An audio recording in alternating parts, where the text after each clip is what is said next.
Selamat malam Ibu Sarah. Sebelumnya perkenalkan, nama saya Erik Wildan. Pada ujian akhir semester praktikum jaringan komputer ini saya mengerjakan soal nomor 8 yaitu absen 8 yaitu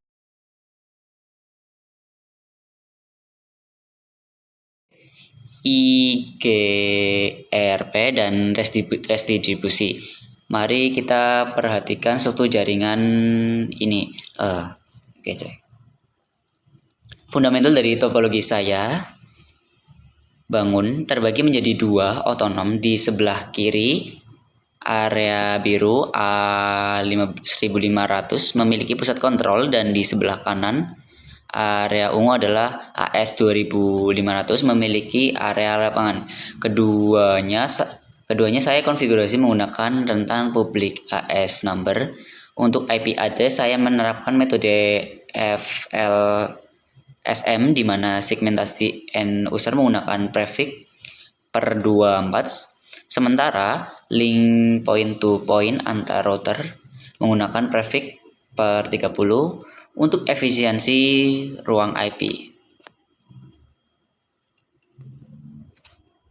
Oke, pertama saya buka tab PC pertama, terus masuk ke command prompt, lalu kita ketik telnet. Untuk passwordnya kita masukkan Cisco. Lalu kita enable Cisco. Oke. Sesuai dengan regulasi standar industri dan ketentuan ujian, seluruh manajemen konfigurasi saya lakukan secara remote menggunakan telnet dari end device, bukan langsung dari fisik router. Sekarang saya sudah berada di sistem R2 yang bertindak sebagai border router. Lalu selanjutnya kita ketik show IP IRP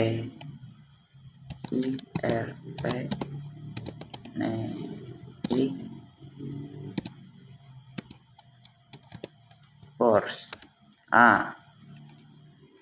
Bisa kita lihat, jika kita menganalisis output ini, kita bisa melihat bahwa protokol EIGRP internal AS1500 sudah beroperasi secara optimal.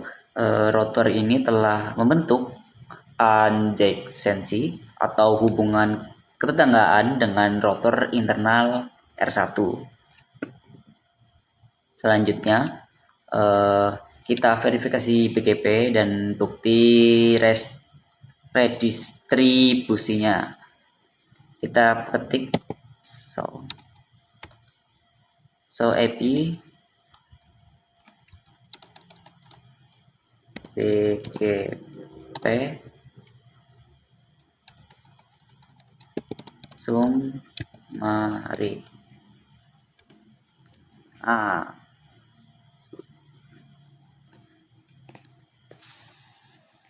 Selanjutnya mari kita validasi koneksi antar wilayah melalui perintah BGP summary. Perhatikan kolom paling kanan bagian stats atau prefix ini. Adanya representasi angka di sini merupakan indikator absolut bahwa sesi BGP dengan router AS2500 telah berhasil terjalin. Selanjutnya kita ketik IP BGP. Ketinggalan. Ini adalah bagian paling krusial pada tabel BGP ini. Tanda lebih besar dari Tanda lebih besar dari bintang. Ya, inilah tanda lebih besar dari ini menandakan bahwa route ini adalah jalur terbaik atau best route yang valid. Menjawab instruksi khusus untuk variasi 27. Anda bisa melihat network LAN dari seberang sudah muncul di sini. Perhatikan juga simbol tanda tanya di ujung kanan.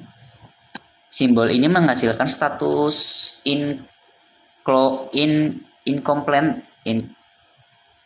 incomplete yang justru menjadi bukti empiris bahwa root tersebut termasuk ke tabel BGP melalui proses redistribusi, bukan dari jaringan BGP murni. Selanjutnya kita lakukan show IP root. Show IP root. Dan ketika kita memeriksa routing tabel utama, kemunculan kode B. Mana kemunculan kode B?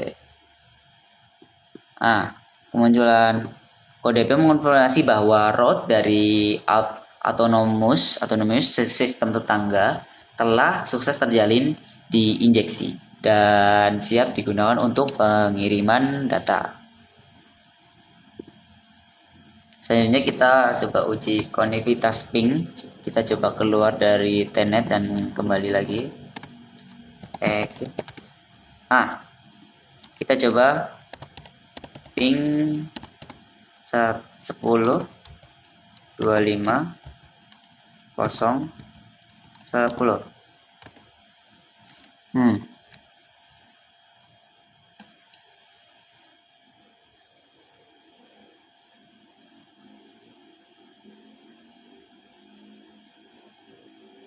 Oke, masih ada beberapa ya. Oke, kita coba lagi.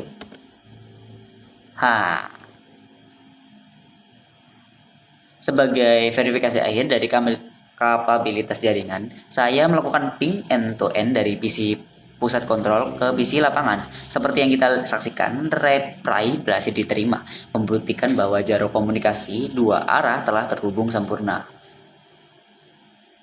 Lalu,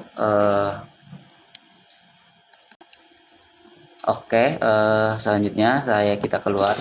Sebagai penutup, izinkan saya menjabarkan analisis dari arsitektur ini. Pertama, perbedaan fundamental antara eBGP dan iBGP. eBGP berfungsi sebagai jabatan komunikasi antar organisasi atau autonomous sistem yang berbeda. Sementara iBGP bekerja secara eksklusif di dalam satu wilayah AS. Paket tracer secara inherent hanya mendukung eBGP karena fitur simulasinya difokuskan pada konsep dasar routing eksternal tanpa membebani memori dengan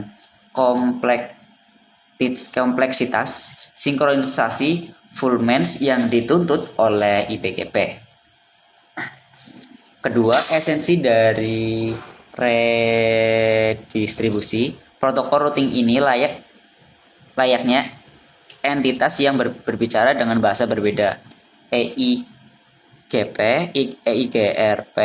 tidak mengerti BGP dan BGP tidak mengerti EIGRP. Redistribusi bertindak sebagai penerjemah real time tanpa kebijakan redistribusi ini. Router LAN lokal akan terisolasi dan paket data tidak akan pernah bisa melintasi perbatasan wilayah.